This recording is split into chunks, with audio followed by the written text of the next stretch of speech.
On this episode of The State of Happiness, we have Gabriela Brandao. She's a disease prevention advocate, a board-certified holistic health coach. She's also board-certified by the American Association of Drugless Practitioners. She's a blogger, author, and speaker.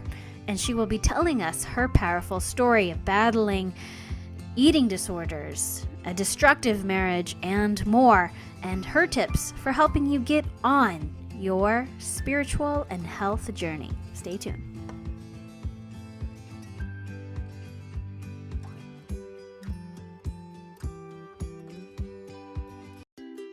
Welcome to The State of Happiness. I'm your host, Leslie Juvin-Acker, Chief Happiness Officer at Leslie Inc., where we provide solutions for finding happiness for stressed, anxious, and overwhelmed senior-level managers, executives, and entrepreneurs.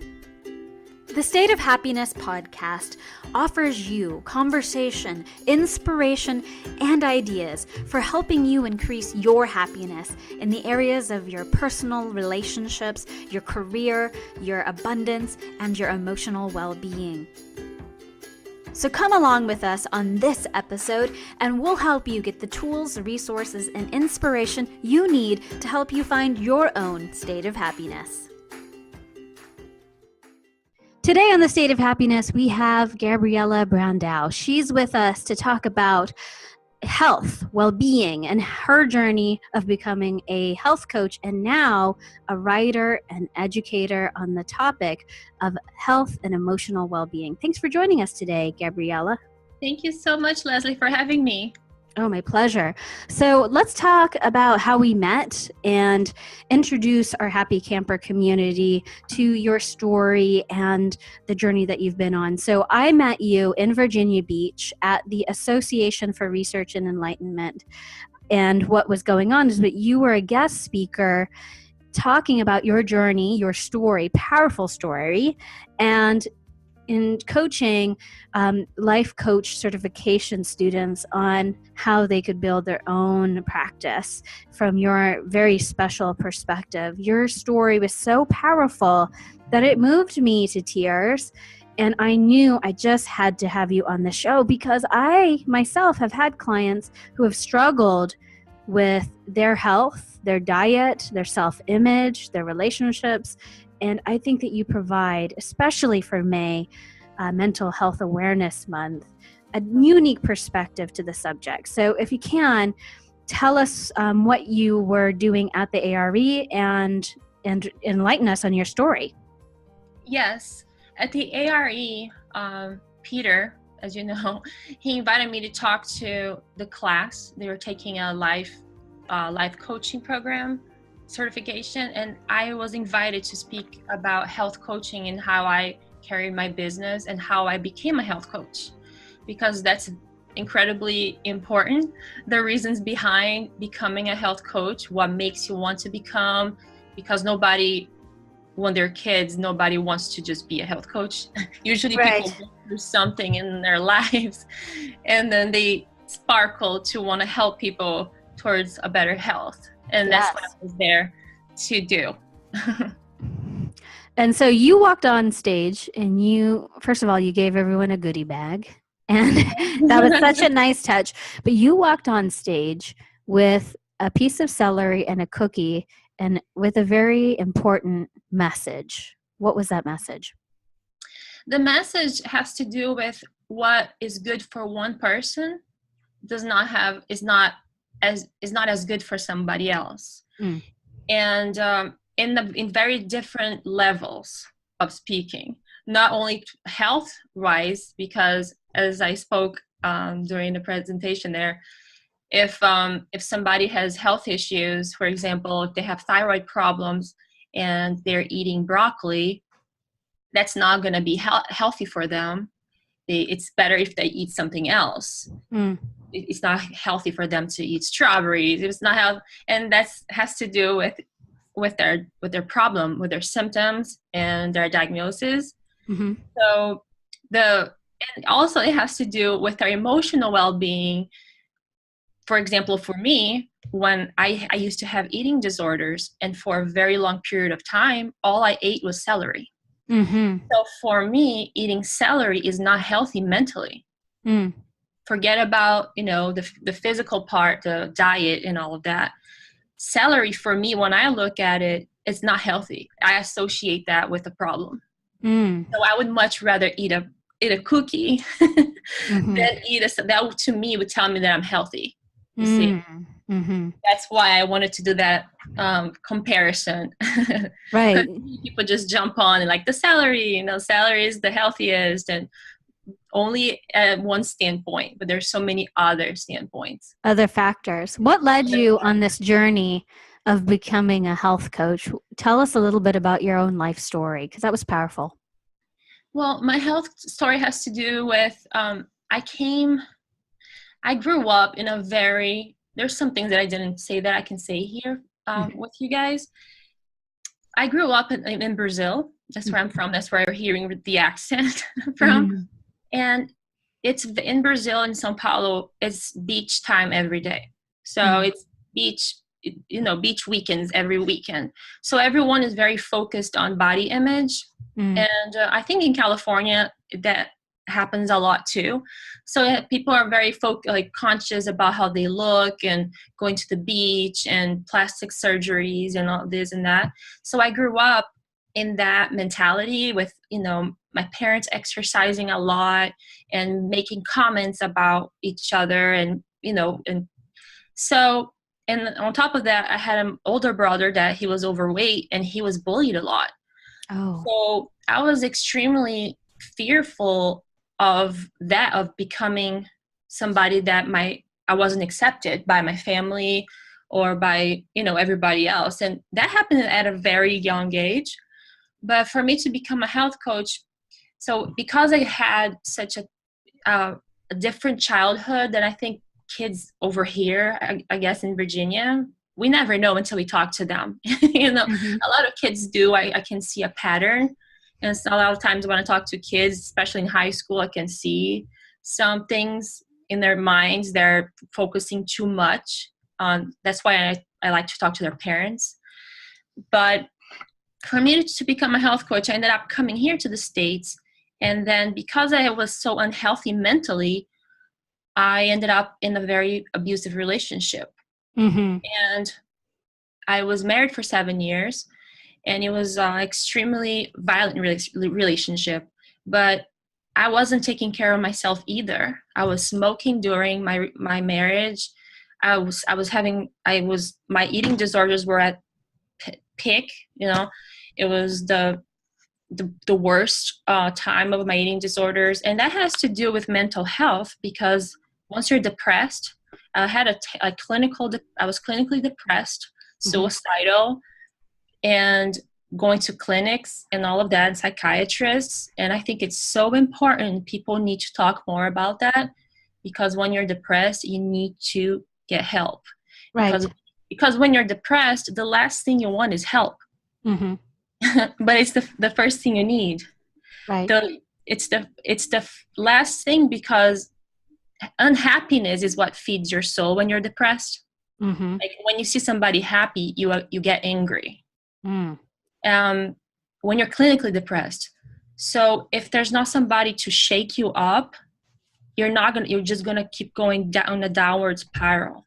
Right. So it's so important to see the early signs so we can focus on that and get better. Right. Because if you wait too long, it's harder to get out. It takes a lot more time. So going back to that story. So I was in that relationship. I was smoking, drinking soda. My life was a mess, and I got thyroid problems. Leslie, I came up with a disease that didn't exist. Oh, what? I came up with a disease I took because I needed to explain my eating disorder. Oh, wow. So I came up with a disease, saying to tell my parents when I would go visit them, I can't eat this, I can't eat that, I can't eat anything that, and they will believe me. So then when I went to, I was in my 20s, the early 20s, and then when I went to Brazil, they said you need to go to the doctor because my dad is a doctor. And I got like a rush of like, oh my God, what am I going to do now? Because this doesn't exist. Right. Well, we went to like 3 different gastroenterologists. one of them told me that I have a rare disease. And I was like, yes, you know, Yes. they put me through a lot of, and somehow I was diagnosed with something that doesn't exist. Mm. But my eating disorder, I was able to hide it for so long. So it's just, it's incredible. So when I figured out, when I was able to leave my ex-husband, create the courage to leave that abusive relationship, after going to different psychiatrists, after going to Al-Anon, after going to AA meetings to get materials for him to read. Mm-hmm. After, you know, I went to some enlightenment. Have you ever heard of the Hoffman process of the quadrinity? No, I haven't. What is that? Oh, it's so beautiful. I went there twice, and that helped me so much to realize that we have those 4 parts in our bodies that I told you during the seminar I gave. Right. Mm-hmm. I learned that there, and I dug in. Yeah, it's such a beautiful course, and you come out of there very self-aware. And I went to that twice because the first time didn't help. But I started becoming more self-aware. And then there was one time that I went to Brazil, and my brother had a mini stroke. Oh, gosh. I went there to visit my family, and I was depressed. I was angry. My mom said that I was acting like an animal. I didn't even recognize myself. Wow. Yeah. And I like swearing at my mom. I've never done that. Like, my mom is my best friend. And it's just, it was just for me to see now, like the perspective, like, wow, that was not me, you know? And when my brother had a mini stroke, then I started having perspectives in my life. All of a sudden, all my problems dropped. And I was like, no, everything that I'm going through, my relationship with my husband, this, that, and the other, like, this is problem, because I've lost a cousin before when I was younger. And he was my brother. He was like my brother. And then all of a sudden, my brother has a mini stroke, and it shook me. And all of a sudden, I wanted to help. I wanted to get better. I promised them, because my family didn't know what kind of relationship I was in. And I told them, and they told me if that ever happened again for me to leave. And I promised them. And I said, I will never break this promise. And when that happened, I left. And and it was hard, because when you're depressed, there's like that force is pulling you, you know? Mm-hmm. And you have to stay strong, and you have to stay focused. You have to have proof, because it's very easy to forget. We give ourselves excuses to go back to what is comfortable, you know? And if you're in a depressed state for so long, you become comfortable there. So it's very hard to break through. Mm-hmm. And so when I left, I wanted to take care of myself. I wanted to, you know, take control of my life. So I started, I started eating better. I cured my eating disorders, going to psychiatrists and getting help. And I had a very terrible thyroid. I had thyroid disease, and I was taking 3 medications, and nothing was getting better for 5 years. 5 medications for 3 years. I'm sorry. I took 5 different medications for 3 years, and my thyroid levels were all up and down. And I told the doctors, I don't want to do this anymore. I don't want to take meds. I don't want to have the side effects. I want to do it myself. So I started digging in books, and because I was feeling empowered, I was able to like leave my ex-husband. That was a big thing to me. Because when you leave somebody that you're married and attached to, you still love that person, but you have to love yourself more. You know? So it's really hard to detach from that. You just need to wish them the best, and you know, it's either you or them, you know. Well, it sounds like you were on this journey of self-love and appreciation, and it also makes me wonder, you know, at what point did you really say to yourself, all right, Gabi, I'm going to put you first? What was that moment for you? When was that moment for me? That moment happened when my brother had that mini stroke. That was the moment. And I didn't tell anybody that. It was like, because everything was always a secret to me. Nobody knew about my eating disorders, Leslie. My parents, my family only knew after I was already cured, and I decided to tell them. Oh my And gosh. they didn't even know. And it was awful. I have pictures of myself that I can't even recognize myself. Wow. I wonder with your experience becoming this coach, because first and foremost, you had firsthand experience of what it's like to be in the deep in the dark, to be self-destructive, to be in a codependent relationship. I mean, when you talk about like all the issues that you could possibly help someone with, you ran your own gamut. Yes, and that's why when I was able to be to heal myself with my thyroid, that's when I decided to be a health coach. That's what happened. Because like, I'm able to cure myself. Doctors are diagnosing people with diseases they don't even exist. This is just and I want to be able to help people in a holistic way. I've been a medical massage practitioner for a very long time, almost 20 years. So I help people with their alternative medicine, Reiki. I do that. Intuitive, like seeing auras. I am able to see auras, and I think my gift is to connect with people. People trust me somehow. Like I can talk to them during one session of massage, and they trust me. It's like the first hour of giving people massages, they would just pour out their heart, and I feel like that's a gift that I have. So I wanted to use that gift to help people, because a lot of times when I talk to people, I can see that suffering, that pain that I went through. I can't see it, and I know what they're going through. It's like a compassion that I have for them, and an eagerness to help, that I know what they're going through, and I want to do it. So that's why I wanted to become a health coach, more towards mental, emotional, because people usually come to me and they see health coach, they think I'm going to give them a diet to follow, and that's the last thing I'm going to do. So that's why I want to do more writing, and I have a transformation program that I did with my clients. It was a beautiful program. It was a month transformation program that has nothing to do with eating. It's just self-discovering. Because before you want to do a detox, before you want to jump into a diet, you need to love yourself, because nobody will help an enemy. You need to look in the mirror and see your best friend, and then you'll be able to lose weight. Oh, wow. That's really good. Nobody wants to help an enemy. They want to help their best friend. And people usually look at the mirror and they hate what they see. They see themselves, they judge themselves, they look at themselves as an enemy, they doubt themselves. And during this month transformation program that I had with a bunch of clients, it was beautiful. I would like cry every end of it.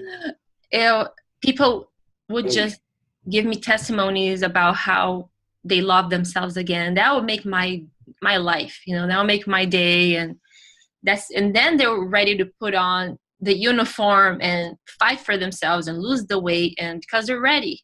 Right. Before that, eventually I want to do that for like a retreat. As soon as I can, I will do that in a retreat, that program, because I don't want to get rid of that. I think it was one of the most successful things I've done as a health coach so far. All right. So what about in that program or in your practice as a coach? You're not really seeing so many clients these days, since you are actively doing public speaking and writing. But during your time as a health coach and in this program that you talk about, what common mental health issues have you addressed when it comes to the aspect of health coaching? People don't really realize that they have a mental problem because people don't usually talk about it. So the mental problems that I would identify, it has to do with lack of respect, because it is a mental problem. Depression.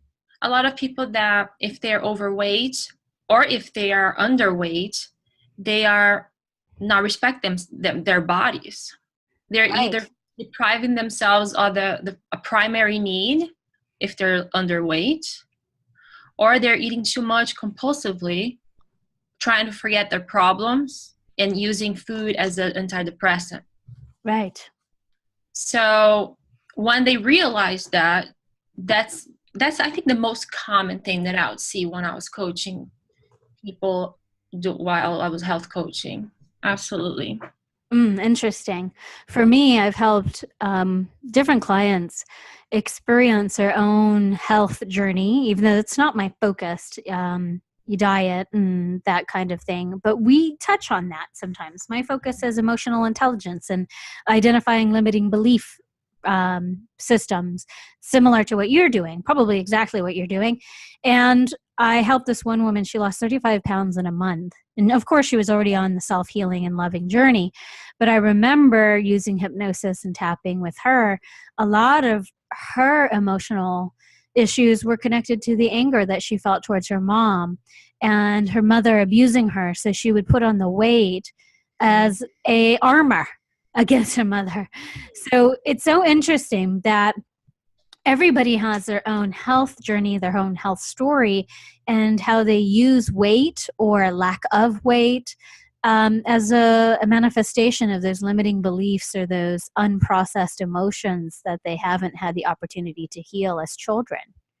And yes, and about what you're saying, during that program, the Transformation Month program, I have a book that I usually give. This is before we start, and it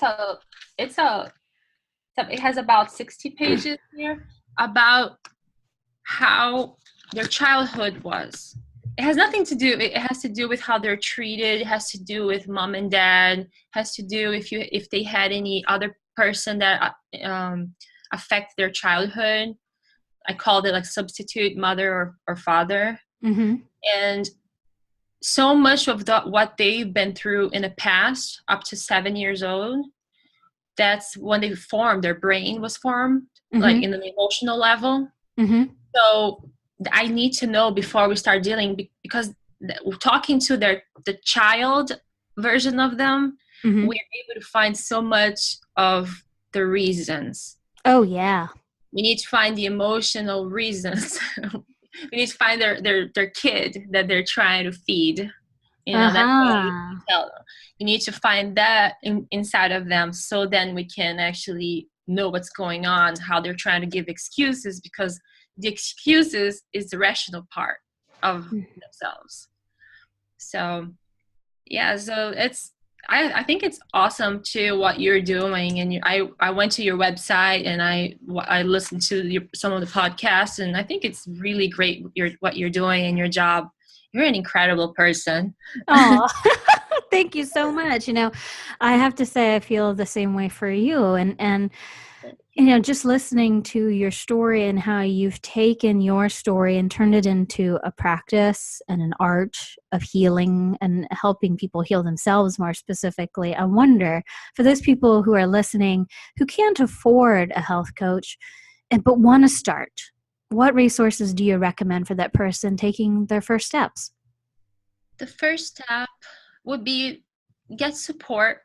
In a group setting is usually better. So if you have people holding you accountable, that's usually why people look for a health coach. It's not like, you know, people don't know what to eat, or, you know, people know that McDonald's is not good for you. Right. But if you have an accountability group, you can actually follow through more. So that will be step one, I think, you know, just to start. But start journaling. Journaling is something so good to do. Like, when I can tell for myself, and so for so many people that I've helped, thousands of people, when people start journaling, they don't use the conscious part of their minds. The pen is just writing, and you can read your emotions when you read back. You don't, and it doesn't, when you journal, like with a pen and a paper, like, you know, the most primitive way you can be, you start realizing how you feel, but not journaling. If you're going to journal, you need to journal positive things. Try to start being positive. What did you find good in the day? what were you grateful for? Mm. And because gratitude can get you out of that dark hole. Oh yeah. If you don't gratitude, you can be sad, and people can say to you, change that face, be happy, why aren't you happy? And you can't just change to be happy. How do you become happy if you're so sad? Mm-hmm. But if you try to find a way, try to find something you're grateful for, then you can be happy. I always say that gratitude is that bridge from the negative to the positive emotion. Oh, wow. Yeah, that reminds me a lot of Louise Hay, how her affirmations are just statements. That's another thing, Louise Hay, yeah. Louise Hay, you can heal your life, and she has these powerful affirmations, and affirmations are just simply statements of gratitude. And she has so many books that's so important, like so great to read. You Can Heal Your Life, or the affirmation books that you can read every day and start changing that mindset, even when it's uncomfortable. Because in the beginning, if you're depressed, if you don't love yourself, if you don't like what you see in the mirror, it's hard to be positive. Mm-hmm. But sometimes you have to fake until you make it, and it works. It does. Trust me. Yeah.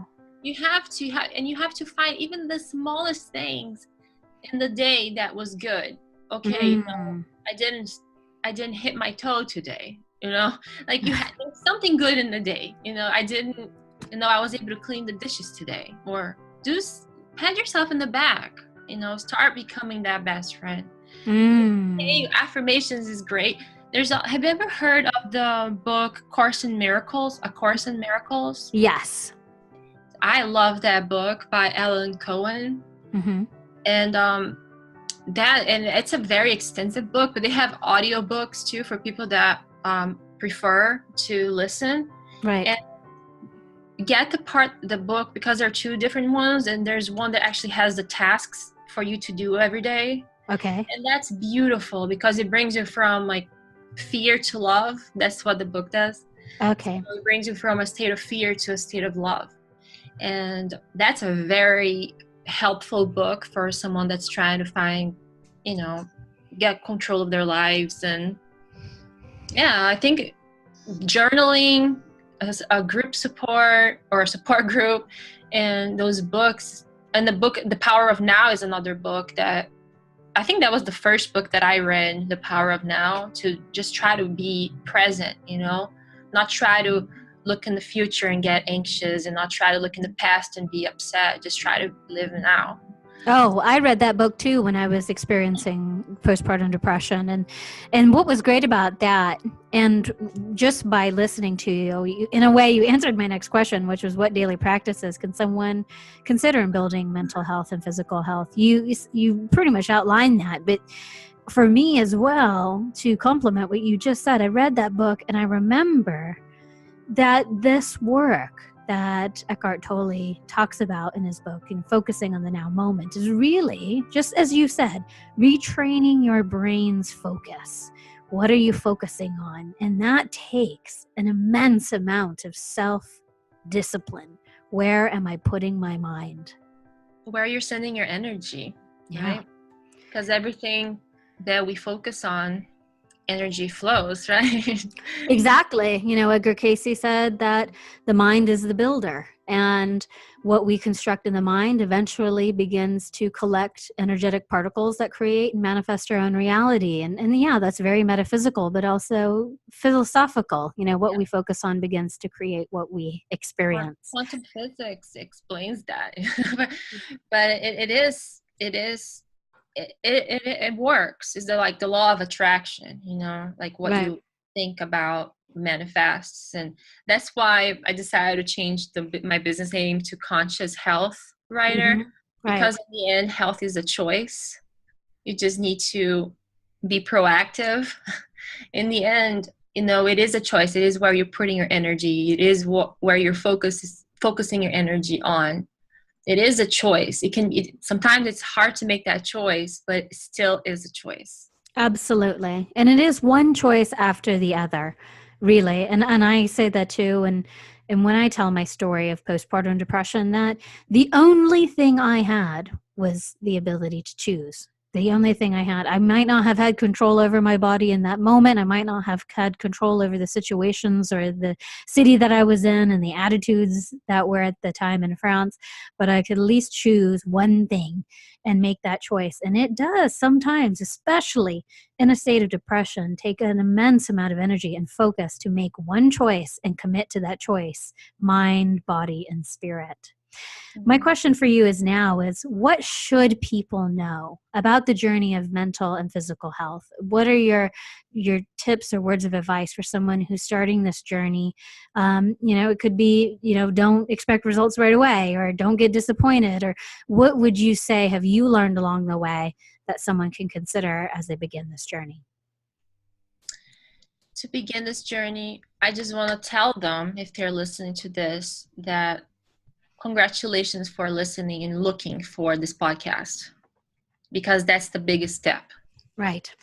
They're already strong enough that they're looking for help. They want to be able to help themselves, even if it's a little bit, even if it's out of curiosity. Mm-hmm. They are already doing it. Yes. And that it's an applause, because it's tough, and that it has to be acknowledged. And during this time, it's going to be ups and downs. Mm-hmm. And it's normal. It's not going to be just a straight line up.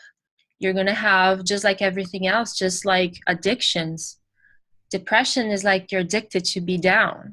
Mm-hmm. Just like addiction, sometimes you are going to relapse. Sometimes there's going to be that little voice that you're scared of, that is going to be calling you again. And you have to just be focused on the good things.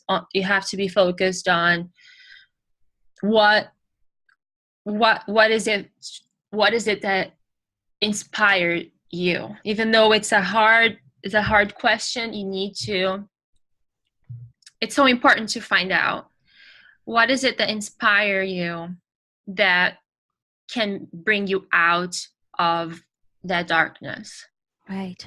It's kind of like, going back to Edgar Cayce in the ARE, talks about what is your ideal? What are those things that inspire you? It could be peace. It could be hope. For me, when I meditated during that dark time in my life, it was peace, enlightenment, abundance. And I just repeated it over and over again as my little P. And I imagined a little P, and inside of it was peace, enlightenment, and abundance. And mine was internal peace and love.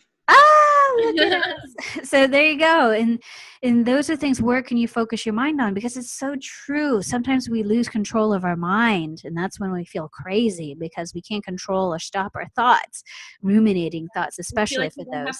We don't feel like we don't have control. And when we feel like we don't have control of our lives, we just let our emotions take over. And if our emotions are not, are on our best or helpful side, we just go down again.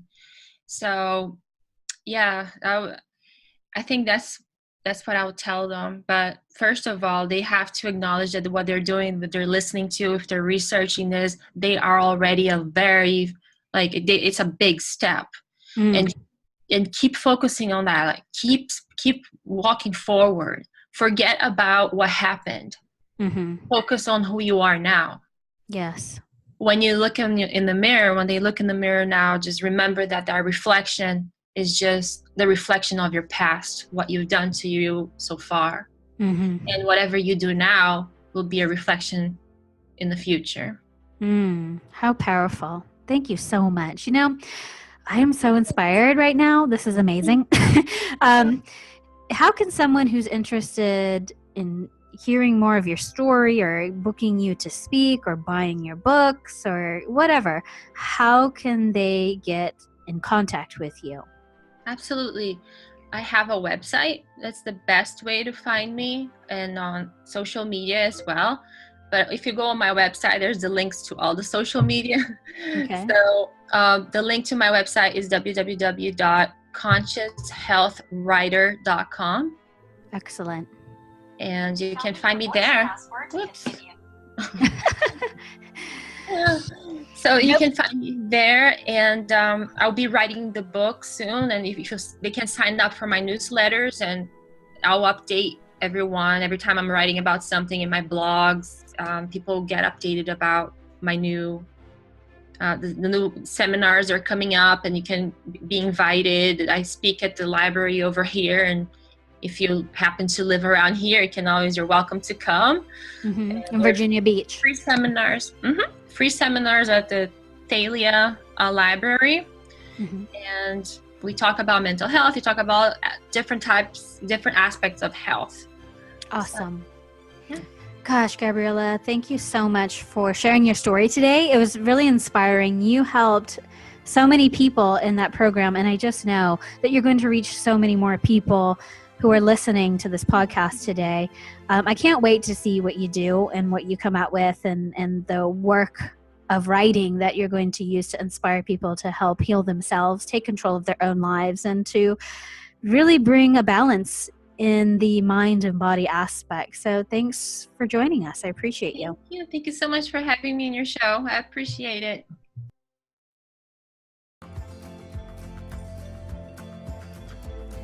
If you are ready to find your state of happiness, then a State of Happiness guide pack will get you there.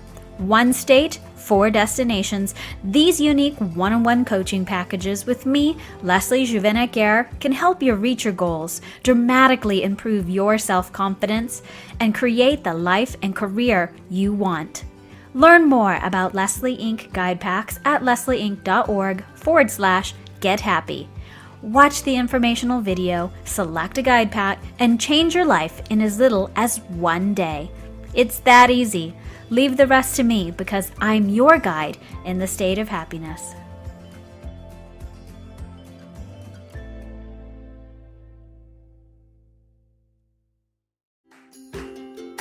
A many thanks to you, happy campers, for joining us today on this episode of The State of Happiness. If you'd like to continue the conversation, you can join me at Twitter at Leslie Juvin, as well as follow at Leslie Inc. on Instagram, and talk with us at Facebook at Official Leslie Inc. If you enjoyed this podcast, be sure to leave us a rating and subscribe and share with a friend. As always, thanks for joining us, and remember, a smile goes a long way.